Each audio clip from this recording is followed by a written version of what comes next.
Nothing happens to you without God's approval. He created you for a purpose. Everything about your life is in His hands.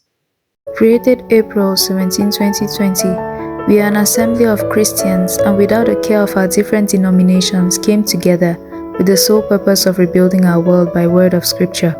We are the Our World Group. Everything that happens to you is for a purpose. Have this in mind as a Christian.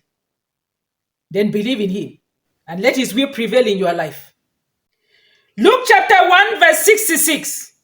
Everyone who heard this wondered about it, asking, "What then is this child going to be?"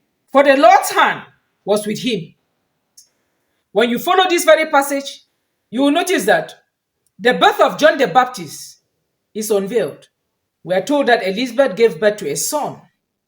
And on the 8th day, he was to be circumcised. He was to be given the name Zachariah, taking after his father. Now they wanted approval from the father, Zachariah. Since he couldn't talk, he asked for a writing tablet and he wrote there, his name is John.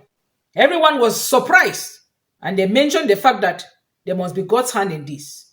And truly, there was God's hand in this. It was God's perfect plan. It was prophecy fulfilled. Zachariah and Elizabeth were so patient, waiting on God. They committed themselves wholly unto God. They surrendered all to Him. This is what we Christians should do. Focus on God and Him alone. Surrender your worries. Surrender all to Him. Let Him take total control. Never be worried when faced with delay. Always remember that God is in control. Elizabeth in her old age was feeling that maybe she will never give birth again to a child, but God gave her one. This is to make you understand that we serve a God of impossibilities, a God who never fails. She gave birth to a son, which was God's plan. And we Christians were reminded of the fact that never give up because of delay.